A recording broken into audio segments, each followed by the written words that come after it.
Igitus figitus summa kazing. I want your attention, everything. We're packing to leave. Come on, let's go. No, not you. Books are always first, you know. Nobody does magic quite like Disney. The science-y wizard, the wand, the spells, it's all burned into our collective consciousness.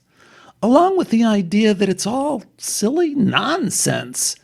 But hey, what about this? And so I should back up a second here and say I'm talking in a way that a year ago I would never have talked.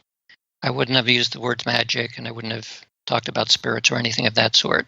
That's Dr. Dean Radin, the Dr. Dean Radin, preeminent parapsychology researcher, pioneering researcher, and he's talking with today's guest, author and chaos magician, Gordon White. And this is all relatively new for me. I know a little bit more than I did a year ago because I just wrote a book on this. But the thing that sparked my interest in looking into the esoteric traditions is that I've been working in psi research for something like 3 decades, almost 4 decades now. And I had to think really hard for anybody who ever talked about what a couple of anthropologists will talk about the psychic and shaman connections as real, as opposed to as theater. And the most recent large book, which is the state-of-the-art book on the psi research called Handbook of Parapsychology for the 21st Century, the word magic doesn't even show up in the index. I found this kind of puzzling because of course, everybody's well aware of what the shamans claim to be able to do, and we're well aware that of notions of what magic is, at least the way it's portrayed in entertainment. And I became curious as to why it doesn't show up. I mean, I'm involved in the profession of studying magic, if we think of magic in the proper terms. So I went through this whole business of seeing if I can synthesize what are the basic magical practices and seeing if I can map it onto psi research. And of course, it completely maps. It's 100% maps. It's 100% match. So then I was shocked that, well, how come I didn't know this? No, it's partially because no one ever talks about it. And then, well, why is that? Well, we're being scientists. That's why.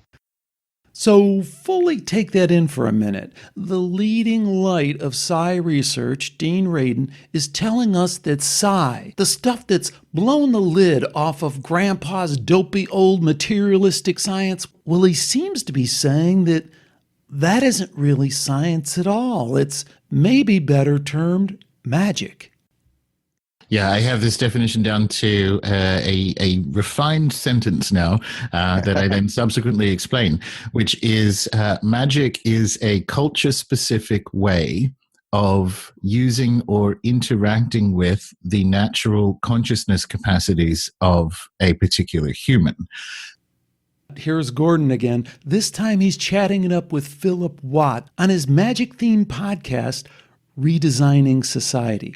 But tell me, as you're listening, does this sound like a podcast about magic or a science podcast? Because I'm not sure which is which anymore.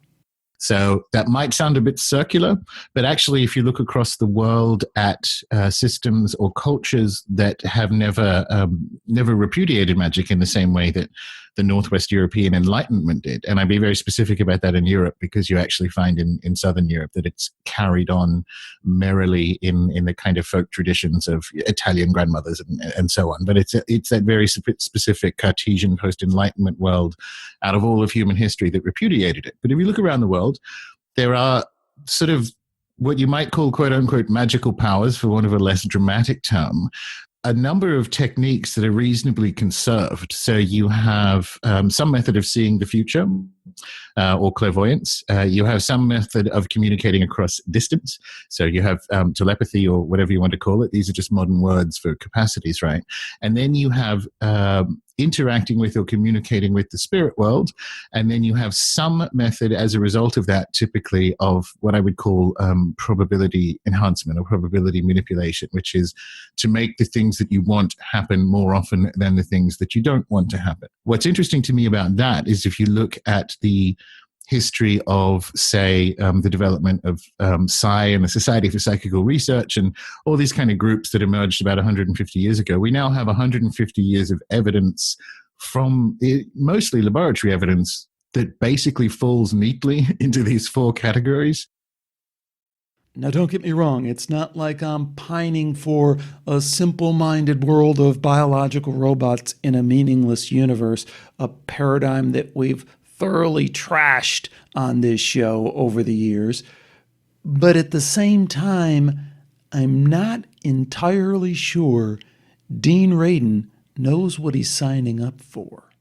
Here's occult philosophy expert and, more importantly, practicing ceremonial magician Dr. Stephen Skinner on Greg Carlwood's Higher Side Chats show. One of the basic grimoire things is that the parchment that you do the key seals on things must be made from an animal, because parchment is animal skin, and that you should make it yourself. And I have done that, and it's quite an interesting procedure, and it's hard work. And I can tell you that parchment, rather than paper or plastic or something, is much more effective. So perhaps in some reason the spirit can, I won't say see it, but understand the sigils on it, because it's written on something that was once living. As you just sketch it out with a compass on a piece of paper, it's much, much, much less effective. Wow. People will not push themselves to do those things. One day somebody may discover how you can do sigils on plastic and still get the same effect. But it sure as hell is not going to be me. Yeah, I mean, once we can do it on Facebook, we're all going to be set. Yeah, it won't happen. It will not happen. Yeah. There are only certain images and things that the spirits recognize, and these are not what comes up on Facebook. Damn. Well, as for people's fears on this kind of stuff, I've heard you discuss the classic notion of the Faustian Pact, this idea of making a deal with a trickster and losing your soul, and that it was more of a Christian invention to scare people off. And I think that's really interesting. How can we separate real concerns and dangers in dealing with this kind of thing from that lingering propaganda residue? Okay. You're absolutely right. It was largely a Christian gloss on the Faust books that he lost his soul. The pact is real, but the pact is what the spirit makes with you, and it's his obligations to you that are written into the pact. The whole idea of you lose your soul or whatever at the end, I think, is a priest's view rather than a magician's view. There are dangers in magic. One of them is obsession. There are a number of people who get obsessed or possessed anyway, but if you're actually actively calling a particular spirit and you have no defense and you don't know what you're doing, then it is occasionally happens that the spirit will take up residence. And then you've got a serious problem and you need an exorcist who knows what they're doing. So there are dangers in doing magic. It's like, electricity with the right insulation at the right circle, the right phylactery, you don't get zapped. But if you do these things and, handle the wire without the right proportions, then you may get zapped. So some magic like physics or doing household electrics is not without danger. Brave be the scientist who wants to bring that into the lab. But that may in fact be the future of parapsychology. And it's one of the reasons I wanted to talk to Gordon today on Skeptiko. How do you really bring magic into the lab? If you come to that worldview shift and you say, okay, I really don't understand what I'm measuring. He wants his scientific cake and he wants to eat it too. I mean, isn't there an inherent problem with that? Yeah, absolutely. But I think you sort of nailed it when you said, you mentioned 20 years in terms of people kind of looking at Dr. Radin's research and sort of figuring out what he was doing or is doing.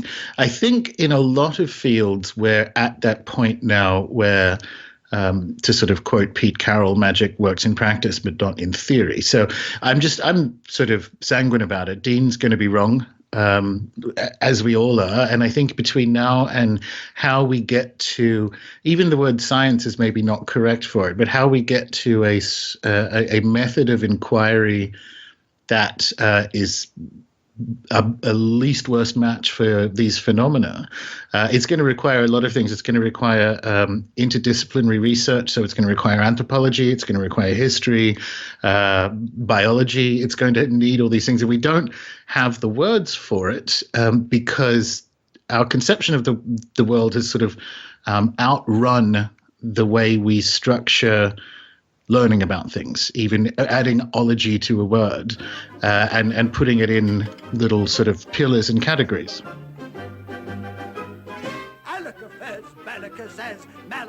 All that and much, much more on this episode of Skeptiko.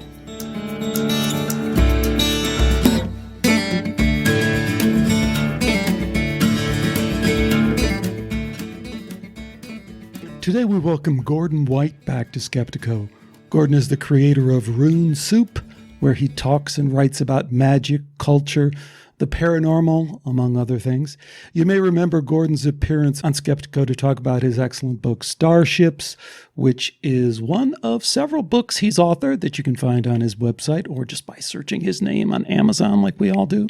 He also was on for a very excellent interview that I know a lot of people saw, but if you didn't, I think you'd really want to check it out.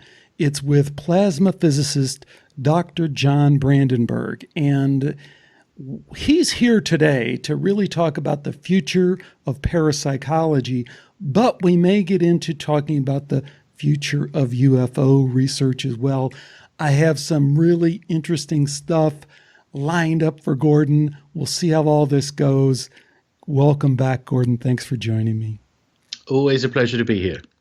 So I tell you what, without a lot of introduction, I want to just jump right in the middle of this, and I think people will catch on very quickly in terms of where I'm going. A couple of months ago, you published a couple of almost back-to-back interviews that were terrific and had an amazing overlap with a lot of the stuff we do here on Skeptiko. One was with probably the most prominent and well-known parapsychology researcher of our time, Dr. Dean Radin, who comes on Rune Soup and announces that parapsychology is out and magic is probably at the core of what he's really been studying for the last 30 years.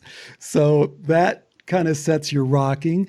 And then you have an interview with parapsychologist and tricksterologist George Hansen, who pretty much in the course of an hour took back all the best and most interesting things ever said about the trickster phenomenon, at least in my opinion he did.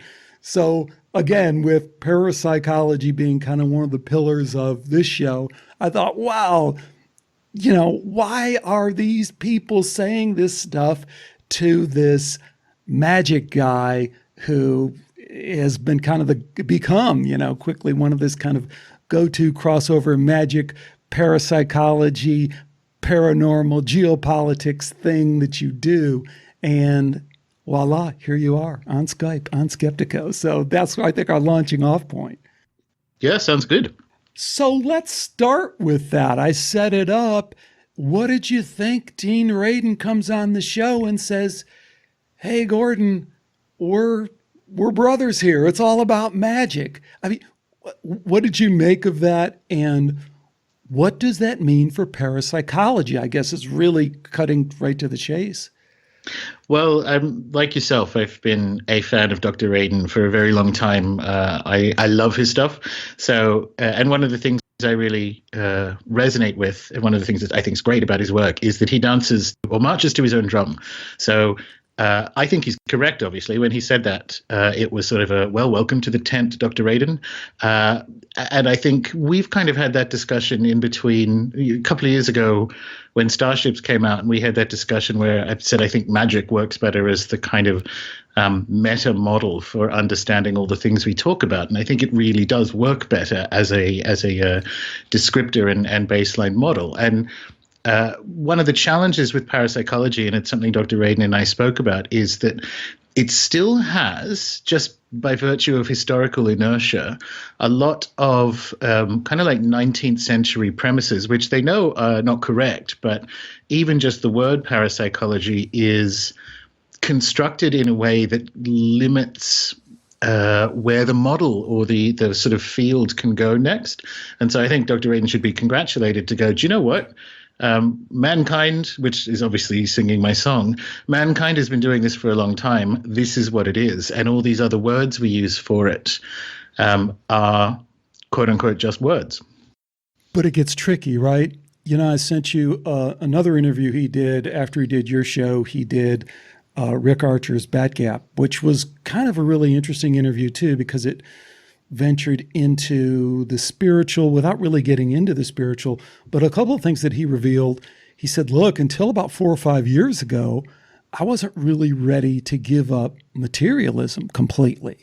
And I thought, wow, you know, that really surprised me. I got the sense that he had kind of jumped onto that boat and left the shore a while back.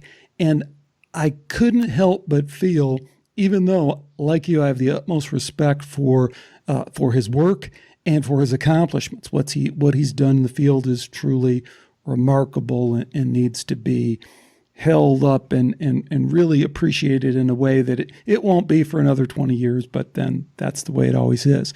But I'm not sure he's really left all that science-y stuff before. How do you really bring magic into the lab? If you come to that worldview shift and you say, okay, I really don't understand what I'm measuring. I'm giving up my presumption that I'm really going to be able to measure it. Then, you know, he wants his scientific cake and he wants to eat it too. I mean, isn't there an inherent problem with that? Yeah, absolutely. But I think you sort of nailed it when you said, you mentioned 20 years in terms of people kind of looking at Dr. Radin's research and sort of figuring out what he was doing or is doing. I think in a lot of fields we're at that point now where, to sort of quote Pete Carroll, magic works in practice, but not in theory. So I'm sort of sanguine about it. Dean's going to be wrong. As we all are. And I think between now and how we get to, even the word science is maybe not correct for it, but how we get to a method of inquiry that is a least worst match for these phenomena, it's going to require a lot of things. It's going to require interdisciplinary research. So it's going to require anthropology. It's going to require history, biology. It's going to need all these things. And we don't have the words for it because our conception of the world has sort of outrun the way we structure learning about things, even adding ology to a word and putting it in little sort of pillars and categories. I'll tell you what, let's take that to its natural conclusion. Tell me what happens when Dean brings magic into the lab. Like, let's not talk totally inside baseball. I don't mind talking inside baseball on this show. It's kind of the nature of it. But, you know, Dean is probably most famous for his Six Sigma result that he's gotten from presentiment work, right? So the computer displays an image on the screen and they measure my physiological response to it, pupils dilating, skin emitting, whatever. They're going to measure that, and and that's going to be, that reaction is going to happen before the image is actually selected by the computer. You've heard all that everyone's heard all that a million times. And the result of that, he gets these off the wall, statistically significant results. So let's not talk about specifically bringing that into the lab. Oh, I'm sorry, I digressed too far there. But so one of the things he's also known for is taking that experiment, which was done over and over again, replicated like something like 50 times or something, primarily with college students, just people off the street who don't have any professed special powers. But he did some that maybe point to this future that we're going to talk about of what happens when you bring a magician in the lab. And that is he brought quote unquote accomplished meditators and said, okay, you seem to have this ability to transcend time and space. At least that's what you report in your meditation. Let's see how you perform in this. Do you perform any better at this? Now that we've shown that which is a wonderful thing, to get to level 2 where we no longer just have to bang on the same thing. Yes, it happened. Yes, it happened. Yes, it happened. Now he says, hey, does it happen differently when I bring in these people? And the result is, yes, it does happen differently to people who say they have the ability to transcend space and time. And oops, here it shows up in the lab. Do you see something like that happening when the magician enters the lab? Yeah, I do. And I think the change for parapsychology is going to be, for the last 150 years, and rightly so, they've been extremely rigorous and almost nitpicky with experimental protocols and the results they have, because they've been, climbing a wall of derision for 150 years. So the game in that first 1.5 centuries has been to say, like, here are the actual numbers, here is the spreadsheet, riddle me this, materialists. Now, the trouble is the next model, and I think Dean's right, and it's heading in the right direction to bring meditators in. When you're dealing with magic or magic either as a practice or magic as a improved way of thinking about the world so that we may learn new things, you kind of get a non-specific uplift in people's lives. So that's why you get similar, I contend, that's why you get similar results in terms of, healing and synchronicity from people who are doing full-blown magic versus people who are regularly praying in temple or church or what have you. So you kind of have to jump it up and make peace with the fact that the results aren't going to be as nitpicky as parapsychology is typically used to. And it is in that kind of weird, you can get the trajectories rather than pin down the numbers. And I don't know how long it's going to take for potentially the field to have the confidence to stand behind that as results in the same way that they do the really, really precise stuff, because that's kind of, generals fighting the last war. Or very clever researchers like Radin who've been around the block and have the battle scars from all those wars are going to be very creative, like he has been, and think of ways to kind of work around the anticipated, pushback and do it from the beginning. Because I don't think there's any other way to get around that science-y part. You're going to have to produce results, and you're going to have to produce off the charts results to get anyone's attention. Otherwise, everyone's going to just, look the other way or worse, I think, and Dr. Aiden and I kind of spoke about that when he came on the show, his biggest impact isn't going to be when he gets magicians into the lab, because arguably, as we know, that's been done before in various MK projects in the 20th century. But his biggest impact is going to be in that just classic Dean way, when he stands up at these parapsychological events around the world and just says, magic, magic, magic. I do magic, but I study magic. We all study magic. Thank you for your time. That is going to, cause a few monocles to drop out of people's eyes initially. But the more he makes it okay to use the M word, the kind of bigger uplift in, or the kind of new directions the research can go. And so in that sense, he's absolutely the right person to do it, because he does not care very much what other people think, which is to be admired. And where do you think that new direction gets us? I love what he's doing and what he's saying. On the other hand, and this has parallels with the Hansen interview that we'll talk about in a minute, it does get rather fuzzy the more he gets into it. And he starts saying, well, this is kind of, it's really all about parapsychology that I've been studying anyway. And I'm kind of like, no, I think it is something more. There is something essentially different about magic that if you leave that behind, then you will just be repeating parapsychology experiments and we won't really be advancing. Do you kind of get where I'm driving at with that? 100%, because I would argue, and I did argue it, and we've had this discussion, that they are doing magic. Like if you're doing telepathy research, congratulations, you're doing magic in the lab. Like as far as I'm concerned, that's the case. So yes, there is the risk in the hands of lesser researchers that you can just say, okay, well, we'll call it magic now, and we'll do another telepathy experiment. You go, well, no, I think. And funny, like Dean kind of mentioned this, where he says, parapsychologists have physics envy.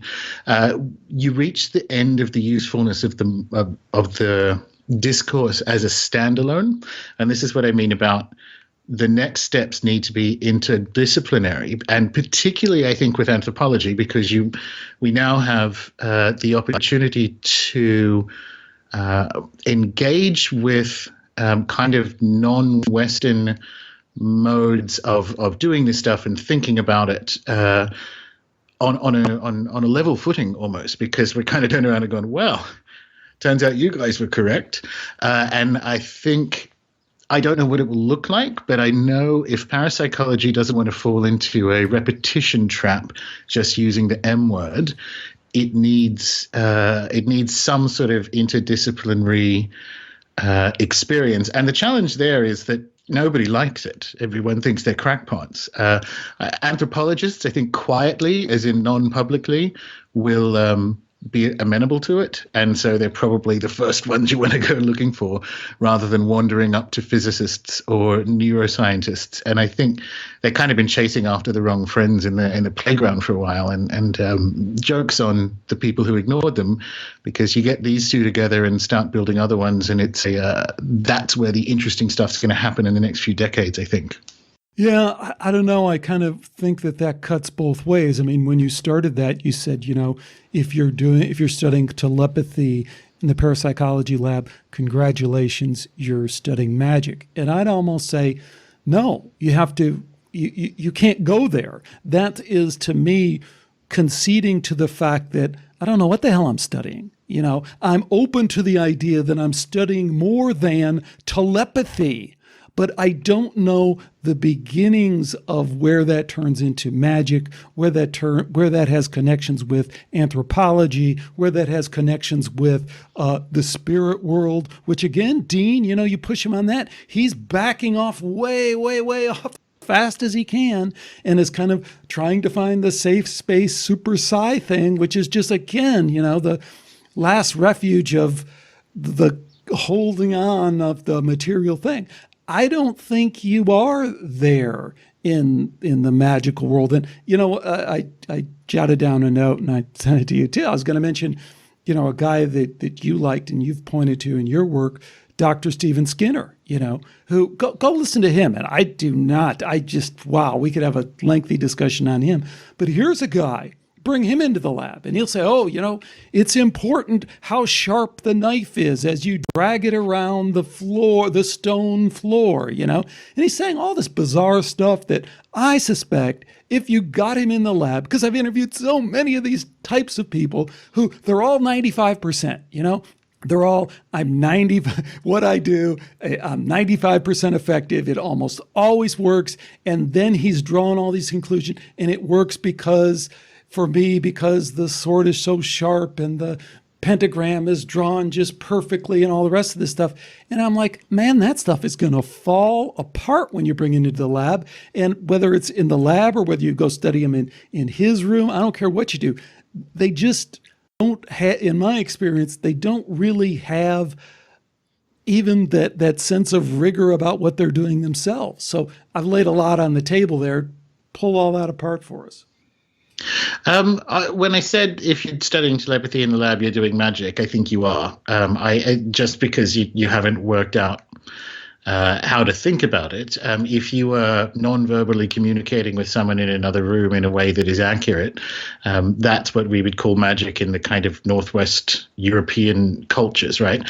But the trouble, and this comes back to the limitation of the wordings and the fact that they're 19th century, it is not, we've both had Dr. Kreipel on, if you look at cultures that haven't ever stepped away from this, it's not supernatural. It's not it's not beside psychology, and it's not above the natural. And that's where I think the steps into anthropology need to come from, because we need to look at the words we've been using, which have kind of tied our shoelaces together, especially as we've reached the end of the model, and see what the guys next to us are wearing on their feet, and give that a shot. As for I agree, it's not that magic has and Dr. Skinner is an interesting example. It's not that magic has the definitive epistemology. So it's not like magic is a better way epistemologically of, creating an understanding of how we see the world. So it's not that it has a provably better epistemology. I don't know what it looks like when you sort of blend them together. And Skinner's a good example of that. And he kind of admits that, he says, yes, I know this is actually quite a medieval belief, that it is actual physical external spirits that respond to the sort of precision in a ritual magic context. But nevertheless, that's been my experience. So he kind of doubles down on it. In that case, I don't think that's magic in a wider ontological sense. He's specifically referring to Solomonic grimoire magic. And he may be correct in that. Like, that actually may be, in the same way you're not really doing a Ouija without a board. For interacting with those sort of spirits, it may need those protocols. But that doesn't mean the same thing is at play when you're using tarot cards or sigil magic or so on. So that's where the challenges are. We're at the very beginning of having that kind of interdisciplinary discussion, and these are sort of natural road bumps in those first few years. So now we need to drill into that, because now we're hitting it in a way that I haven't heard anyone talk about it. So we go back to Dr. Stephen Skinner, and he's saying a couple of things that are shocking to a lot of people, but I certainly admire the way that he just kind of lays it out on the table. And you should really, well, I'm going to say it as I understand it, and you can correct me, because you have a much deeper and better understanding of it. But he says, number one, I'm not appealing to God or some divine entity.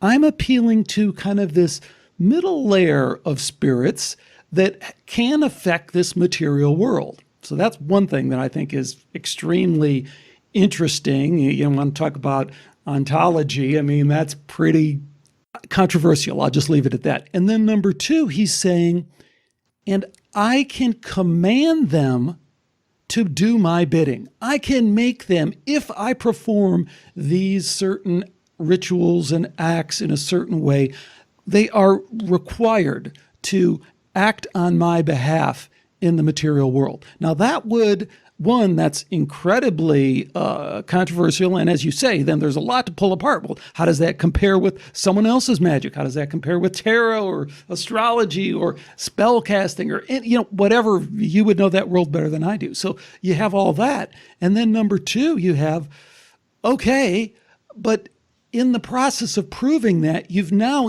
co-conspirators in the research project, right? Because you're saying there's these forces, and he's personifying them. He's saying there's these entities out there that are going to come in and work on this experiment with me. I just don't know if Dean's ready for all that. It doesn't sound like he's ready for that. No, but he's not. And that is, when you're talking about Dr. Stephen Skinner and, the Solomonic grimoires, you are at the extreme's the wrong word, but you're at the Olympic level of magic as expressed in Northwest European cultures. Because if we're talking about the interview with Greg on Higher Side Chats, for instance, I hear him say that, and like you, I want to jump in and do the interdisciplinary thing. Because if he's saying there are these these are separate, sometimes physical, sometimes non-physical beings that can interact and affect the physical world, I want to jump in and go, right, so I want to sit you down with some ufologists that I don't dislike, and I want to go through where some of that will match, because it is parsimonious to suggest that we are talking about at least the same, in the broadest possible sense, world. So you kind of want to pull that out, and Dr. Skinner would not be in the least bit interested. I have enough trouble getting magicians to talk about that stuff as it is. And you kind of move down the set of protocols or contentions he's making, and you realize that if there is a kind of spirit world that will respond to us in a reliable or semi-reliable way, then you want to back that into anthropology. And then you want to go to, the Amazon or Indonesia and start talking to shamans who make the exact same claims and see where that overlap is. So this is kind of what I mean by it being interdisciplinary. I don't think we need to go, okay, it turns out magic's probably a better, wider descriptor than parapsychology and its associated terms. That doesn't mean we turn around and say, you, magician, explain what's going on, because that will be a disaster. Right. Interesting. What else did you take away from your interview with Dean that you thought points to where this might eventually lead in the, short to medium term? I think it was further evidence from talking to biologists and anthropologists and the same thing, that the data we have that we follow in Skeptiko has outrun, and it's outrun for a long time, the typical models that we use to describe them. And it is now untenable. So, for instance, when Starships came out, I got 3 separate anthropologists on 3 different continents emailing me going, I really like this book. We talk about this stuff quietly. We do not talk about it publicly in a professional venue. So I actually think the water is just too hot for the frogs in a bunch of disciplines now. And we're seeing, and Dean's kind of personifying or exemplifying that in parapsychology, but in other disciplines you're getting changes to the moronic 19th century version of evolution that we still learn about in school that hasn't been correct for decades, and it involves things like agency of plants and methods of communication, and all this stuff is coming up. And so that's kind of, it's very difficult at this exact point, as the edges are sort of fizzing away, to work out what the medium term looks like. In a funny sense, the long term is more predictable for us, listeners to the show, for instance. But in the medium term, it's anybody's guess, I think. That's a great point. And I really now, for the first time in this conversation, fully appreciate what you're saying about the anthropological connection and how that could kind of break that logjam in a way where they can point over there and go, yeah, but look at that guy over there, and he's brought that into the lab. And I have people that are kind of saying the same thing. I mean, right? It kind of gives them that ability to cross-pollinate more freely, huh? It does. And it also it pulls the tide out of Western academia, and you see who's swimming racistly, because you don't have no credible anthropologist comes back from field work without him or her having a story of like, oh, and then they did this festival for the dead, and my guide's grandmother just walked, she's been dead 20 years, she walked up to the fire and sat down and they started talking. Now, they will tell you that over a drink, and so you have to turn around and go, okay, if we're all saying this, why is the presumption that, the people need to examine the underlying assumption of the kind of softly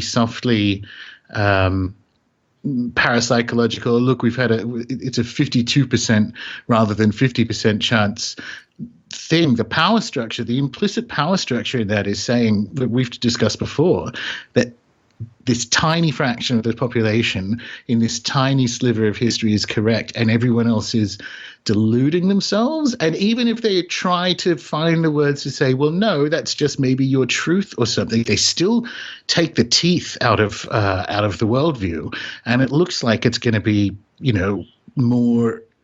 It looks like there's so much more to learn once we learn how to learn those things, if that makes sense. And that's where I think anthropology comes in. They're so far anyway, the least disappointing kind of field in better than parapsychology, the least disappointing field in incorporating things like the reality of whatever you want to call the spirit world or magical powers or any of these kind of loaded terms. They're doing it, I don't want to say well, but they're doing it not as badly as every other corner of the academy. So I think it's there we look first and have that sort of slowly unpack those foundational Western premises that we kind of attack on this show, and rightly so, very often. Yeah. That's a good point. I mean, it's almost like their training prevents them from just stepping over the data like everyone else does and ignoring it. They're like, no, we don't do that. We've been taught over, we've learned our lesson. We don't do that. Hey, let's move on and talk about your very interesting chat with George Hansen, of course, most well known for the trickster phenomenon. Tell us about that. Well, George's book is a classic in the field, and it's one of those cross-disciplinary ones that's been very popular in magic over the last 10 years as well, because when you're talking about a trickster phenomena, you're talking about a folk magic conception of the devil, you're talking about, New Jersey's Mothman, you're talking about all these different phenomena that are very often associated with the practice or exploration of magic. So I've used some of his research in a number of my books because it, I think, as written in the book, it sheds some light, some directional light on how we at least conceptualize the unreliability and caprice of these phenomena. And that extends to UFOs as well. I mean, he nailed it by, using an archetype of the trickster to describe it, because if anyone has had any experience with poltergeists, with UFOs, with what have you, there is a caprice bordering on malice, but it's not even malice, it's just a different sense of humor that is often associated with these phenomena. So it was a pleasure to talk to someone whose book I have read cover to cover a number of times. So I thought he nailed it too in an interview on Rune Soup, and I'm like, where is this guy coming from? I mean, what you have written about his work, what so many other people have written about his book, what we have interpreted as the meaning of the trickster and how you just described it is so much more interesting than what I took away as his interpretation of what the phenomenon is. I mean, he starts right out by he doesn't accept the personification of the trickster. He wants to keep it very, very science-y, parapsychology. Comes across as this very, super sci. I can't really say, and you can say that. It's just, I don't know where you derive that kind of read of the data, that there isn't some agency, there isn't some entity. He completely seems to be closed to that idea. I think he's more recently closed, is my understanding or recollection of the conversation, because he's only recently discovered things like post-structuralism that I don't think have a lot of value at all, or at least a limited value in a limited domain, and not this one. So I actually think, and it's one of the, I guess it's the curse of being known for something, right? Right. You end up having to, if you don't overdetermine it yourself, the fact that everyone knows you for it means you kind of have to dig down in it. And I don't think, because he didn't think the existentialists or the phenomenologists had something to say about the trickster phenomena, which I think is completely the opposite of correct, like absolute 180 wrong direction. And he's going in the kind of post-structuralist, it's all text direction. And I think it's a fad, because I think you'll get to the end of it like everyone else does. We all go through our post-structuralist phase and realize that this doesn't actually say anything. This is just like cutting up bits of the newspaper and putting it in a wind tunnel. This is not very useful. And that, I think, is probably what's happened with the trickster phenomena. It was slightly overdetermined to begin with, because one of the things that where I realized maybe this thesis was overdetermined was when he said magic is universally associated with the edge of society. Now, that's historically incorrect. Like, again, that's another 180, not at all true. And it's associated with the upper levels of power, and has been since Pharaoh. And so whilst the trickster phenomena specifically probably is a marginal phenomenon, that suggests that it can't explain all of magic, but the trickster phenomenon is a subset within this kind of magic as a wider idea. And that's when I'm like, oh, you've overdetermined this, because my example was Prince Philip, but I could have used Pharaoh, I could have used the Medicis, I could have used anyone, I could have used the CIA as people in power being interested in magic. And so, again, it's what happens when you write something really original. There's a risk that it gets overdetermined. Maybe you're right. I think you're being incredibly generous, because if we take two of those cases two of those things that you just mentioned came up in the interview. One is Prince Philip, and I was like stunned. He's talking about the cultural elite, and he's saying we need to read parapsychology, and our PhDs are the cultural elite, and Prince Philip isn't the cultural elite. That's an exact quote from the interview, and I'm like, what planet are you living on where you think these, PhDs are the cultural elite? I just published an interview with Dr. Henry Bauer on the science and how science has how it's just become so corrupted and untrustworthy. And, here is a guy still trying to prop up that our cultural elite are our cobwebbed PhDs in academia. Yes, I don't think I got the impression no one had actually called him on that before. And again, that's the overdetermined part of the thesis. The trickster phenomenon is a real thing. However, I just use the word trickster phenomenon and real in the one sentence. So let's just leave that aside. But whatever it is, it's a real thing. I just don't think it explains everything. And I don't think anyone's ever said to him, Prince Philip has had a lifelong interest in seances, crop circles, UFOs, and his wife's face is on the money. So come on. Well, and the other thing that I think in a way links the interview with Hansen and Dean Radin in a way that was hard for me to look past is this: they're completely oblivious to the conspiratorial part of things. And like you mentioned, the CIA.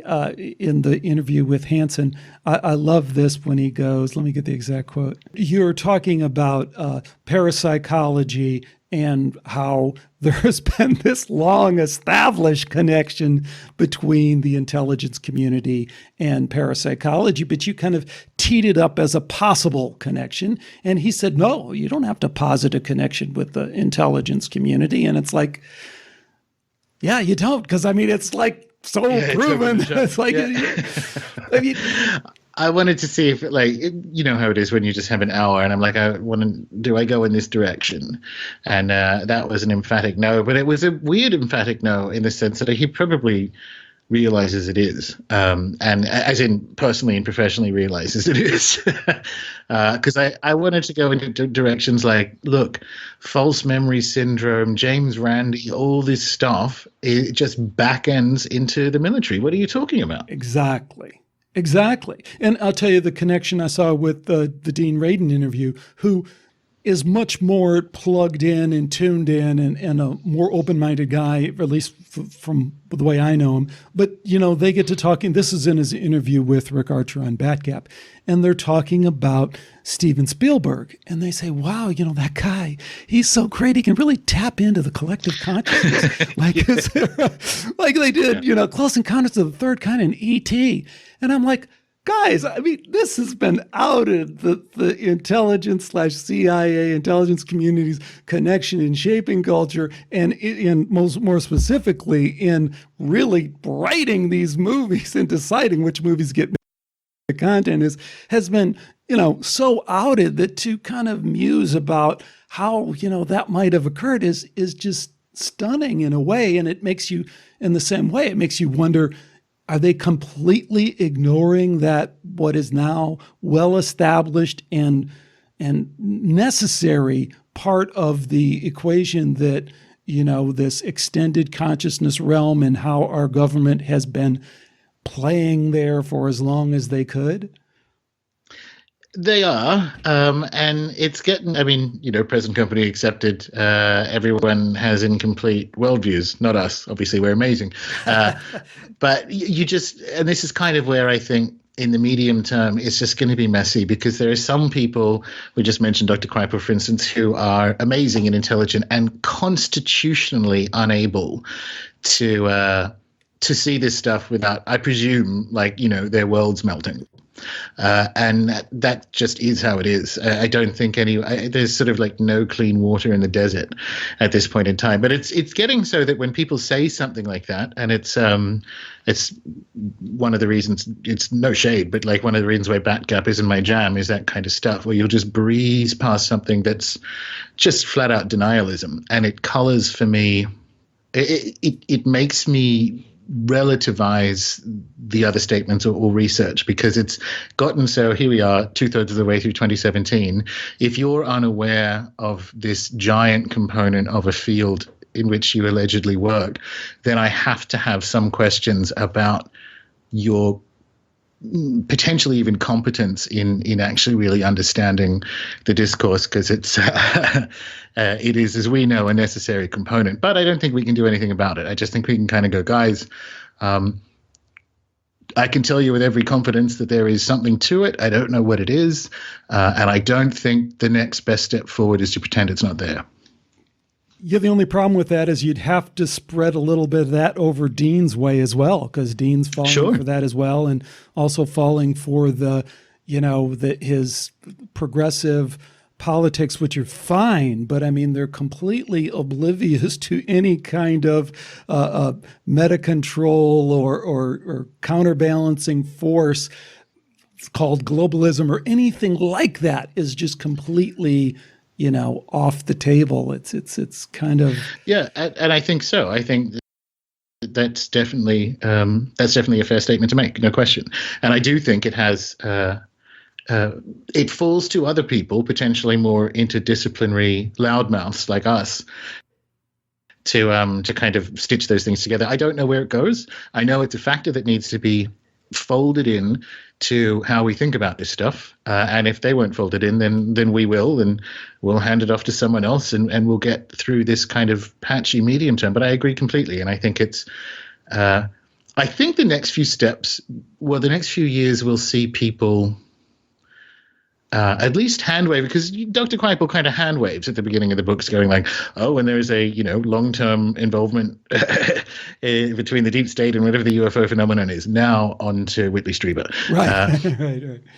And I think you're going to see more, you rightly call him for that, but I think you're going to see more of that kind of stuff. And it's kind of like when anthropologists start using the M word, or when Dean gets up on stage and uses the M word. I think the way through this is to make it okay to admit that stuff is there, rather than pretend it's not, rather than kind of, everyone, let's get together and, have a definitive statement on this.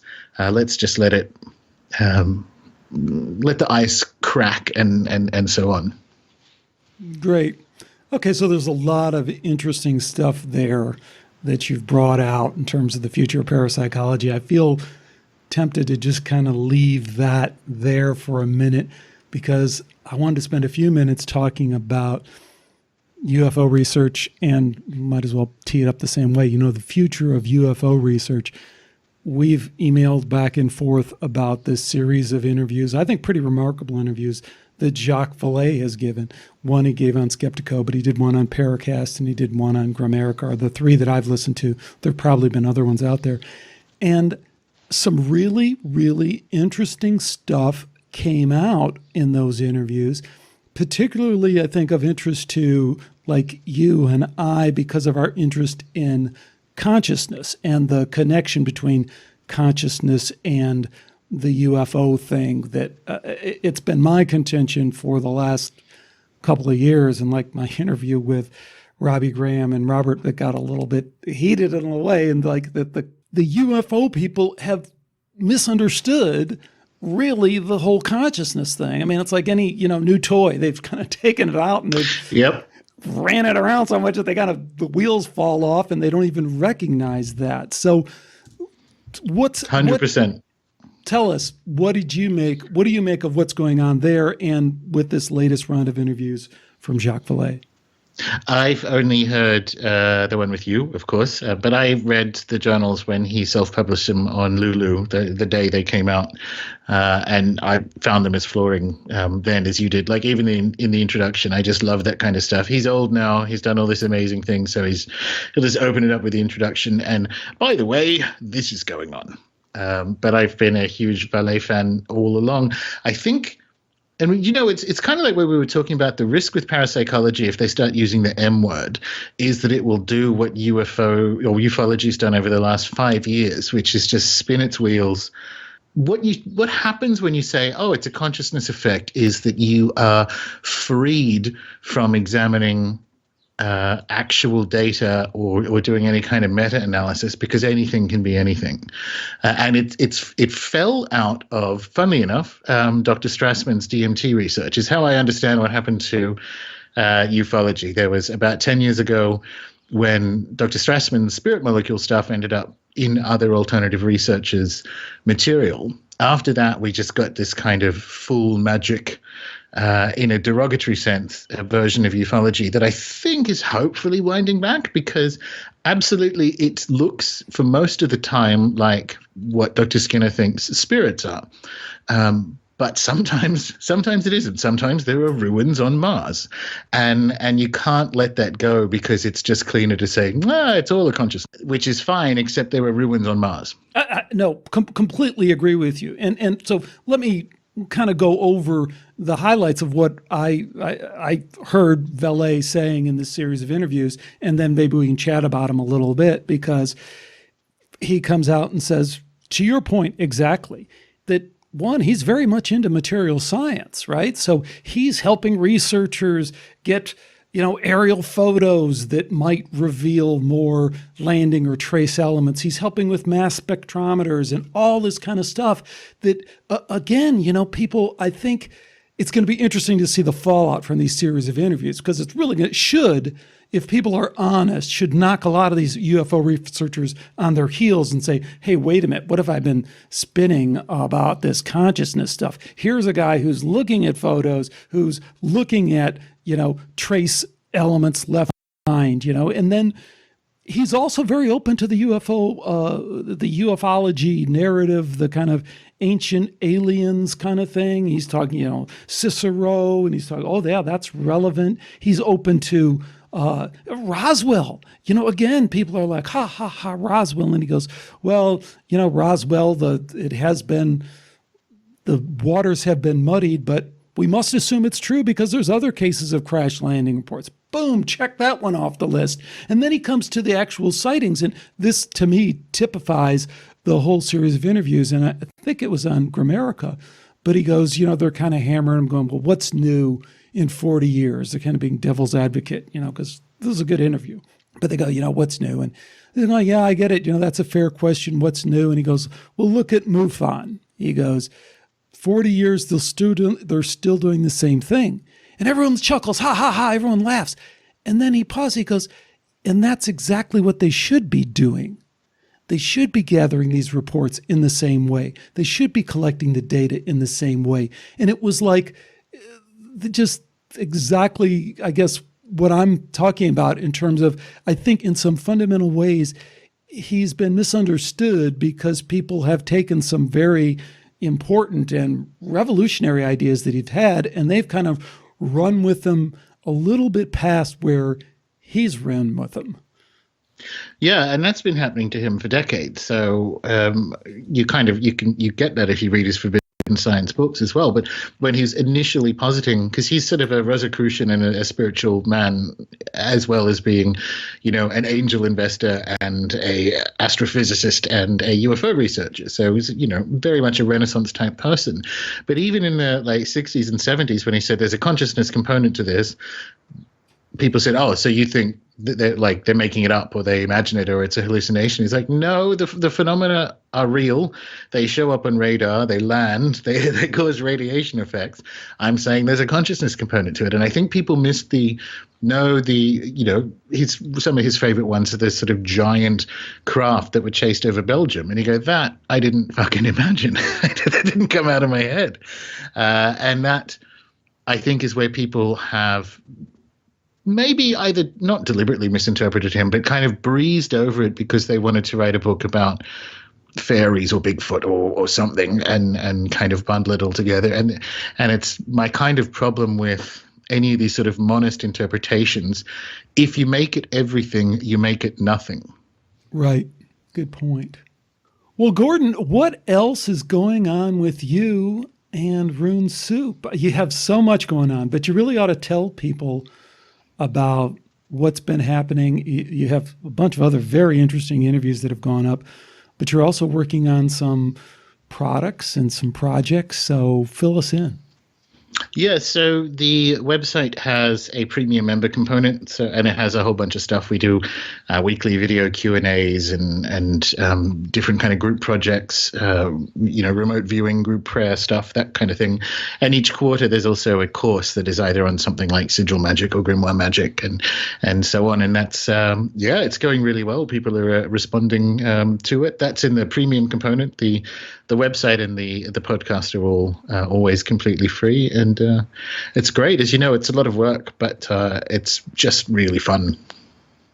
Fantastic. Do you have any kind of word on what's been going on with some of the experiments you've been running? I mean, somewhat ad hoc, but I like the way you've tried to put some reasonable controls on there, and I think there's so much opportunity for making progress in that way. I mean, some of these experiments with some just reasonable common sense controls can yield some pretty interesting results, but I don't know where you're at with some of those.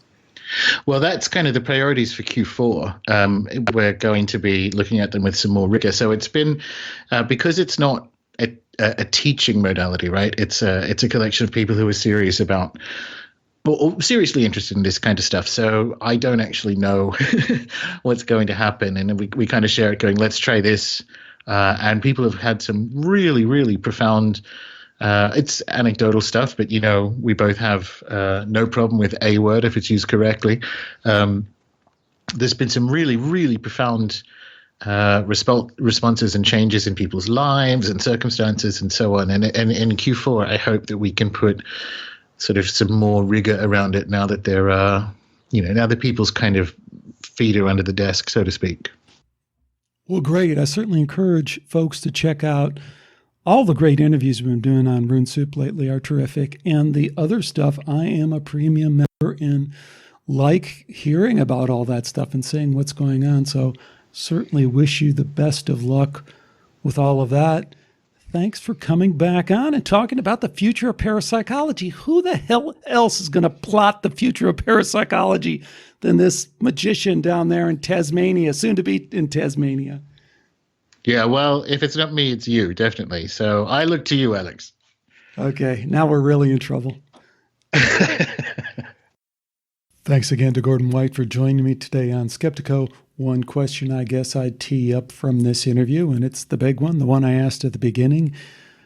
Is parapsychology going through this foundational change that we alluded to in this show? Dean Radin's talk about magic and spirit and broadening his investigation of psi in that way. Is that a major sea change, or are we making too much out of a guy who just wrote another book and this time he focused on magic?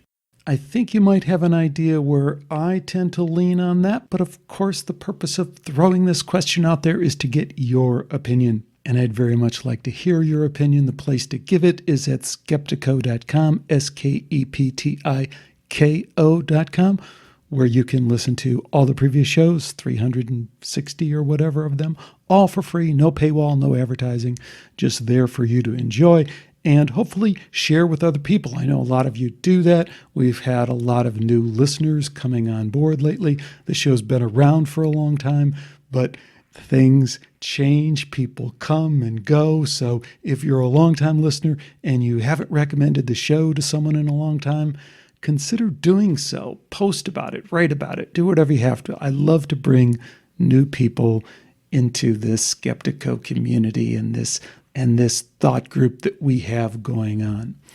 One other thing of kind of Skeptiko business, if you're out there and if you're a listener to this show and you want to help the show or look for more opportunities to be involved with the show, please let me know. I am potentially looking for that kind of help. I'm not sure what that means. We'll just throw it out there to the universe and see what turns up and kind of take it from there. But if you feel so inclined, that means you're the right person, and please do send me an email. It's easy to find my email, or find me on Facebook. You'll find me. Anyways, I have a number of interesting shows coming up. Fast and Furious, they're coming out a little bit faster than I have the ability to churn them out and maintain kind of a normal phony baloney life like I like to do. So we'll see how I balance all of that. But until then, do take care. Bye for now.